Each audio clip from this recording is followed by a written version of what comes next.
I don't know why whenever I do these videos, I like breathe hard. Like I feel like I'm working out, but really I'm just talking.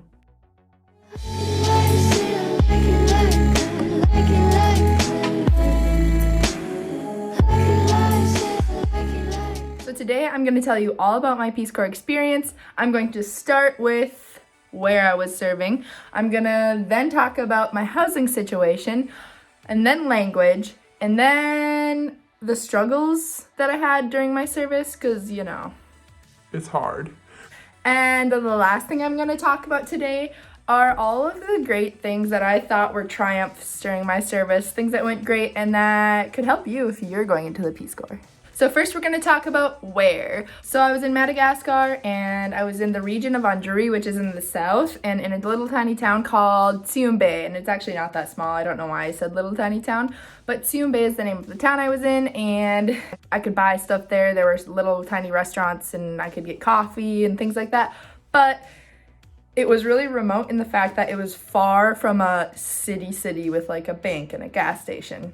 The nearest gas station was about 5 hours away.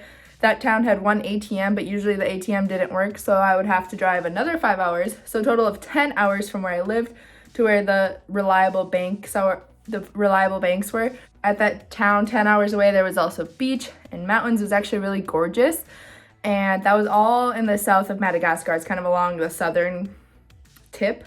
So the next thing we're going to talk about is my housing. The house that I lived in was cement, 2 rooms with a tin roof. Sounds like it would be hot, but it actually wasn't very hot. Maybe because the cement walls were like seriously like as wide as my body. As far as amenities went, I had no running water, and I had electricity usually around half the day, most days. The electricity came from the school because my house was inside the school property. There was like a wall around the school, and my house was in the property. So I just took the electricity from the school, and they had that set up for me when I got there, and that was really nice. Again, my house was 2 rooms. 1 room was a bedroom. The other room was food stuff, other stuff room. I had a refrigerator, luckily a little small one, and a lot of times that would actually ruin the electricity. The wires would fry, but when that worked, it was awesome because it would get really hot, and I would put my clothes in the fridge with like soaking wet, and then they would get cold, and then I'd put on my wet, cold clothes, and then I would be less cold, or be less hot.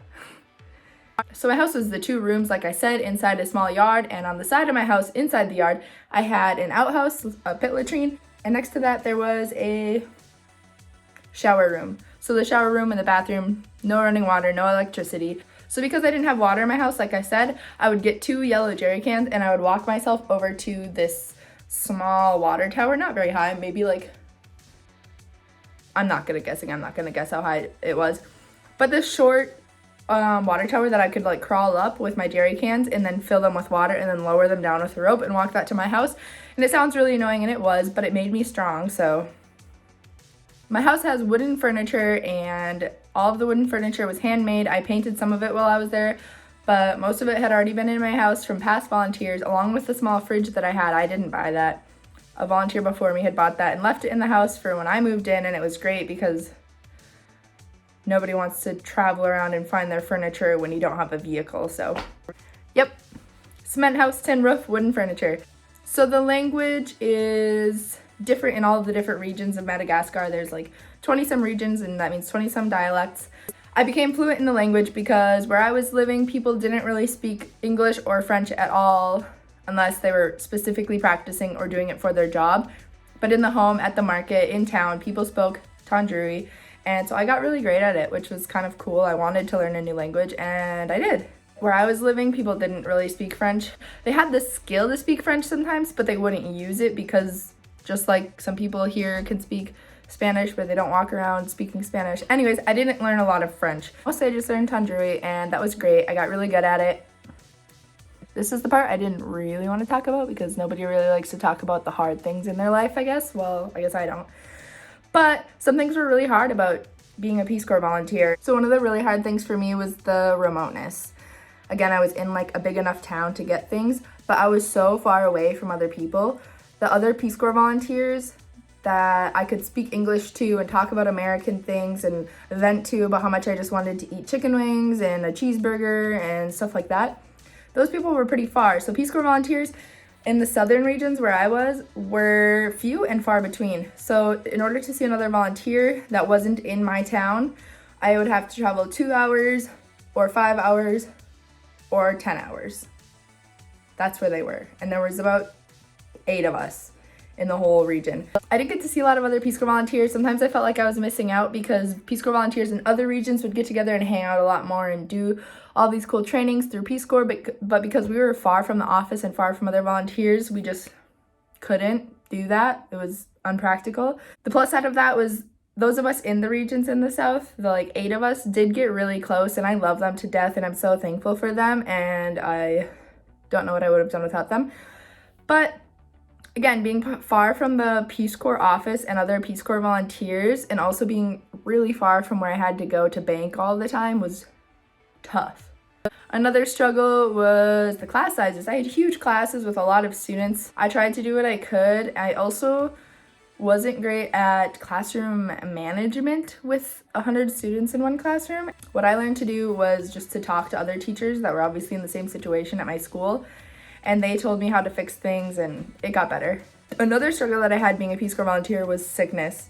During my time in the US, I never really got sick, but then in Madagascar, if I would eat something that my body wasn't used to, I'd get really sick, and it felt like I was always doing that, even if I was trying to be careful. So then I just started eating whatever because I was getting sick all the time. But the worst part of being sick in the Peace Corps isn't necessarily that you feel cruddy, you have a stuffy nose, your stomach hurts, you can't get out of bed. The hardest part is being alone and not really knowing how to be sick in that culture. Because in the US, if you're sick, you go to the store, you get yourself some medicine, you get yourself some cough drops, drink some water, you rest, you go about your day, you eat what you got in the fridge, and you get better.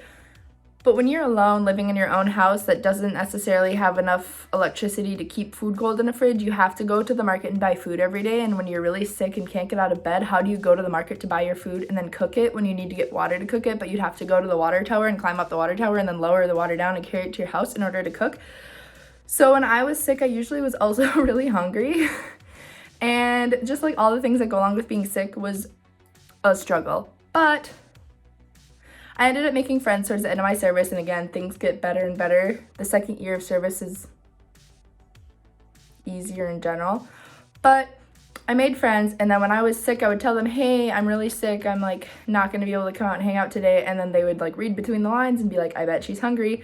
And my amazing Malagasy friends would bring me soup or bread or whatever, and I was taken care of, and my struggles turned to great things.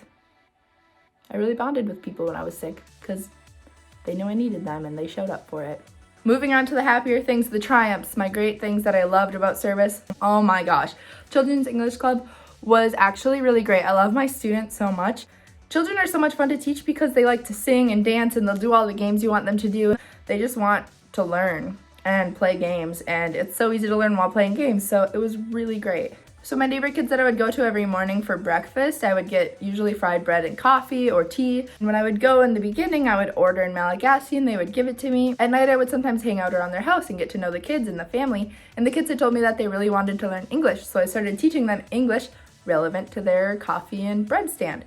They caught on like that, and by midway through my service, I could go to the stand and order coffee and bread with sugar or whatever, and they could do it, and it was really just like, it was one of those times where I really felt like kids learned from me and it was being applied, it was useful. If other Americans came through the town, they would drive right by their stand and they would be able to give them coffee or whatever, and so it just was like, yes.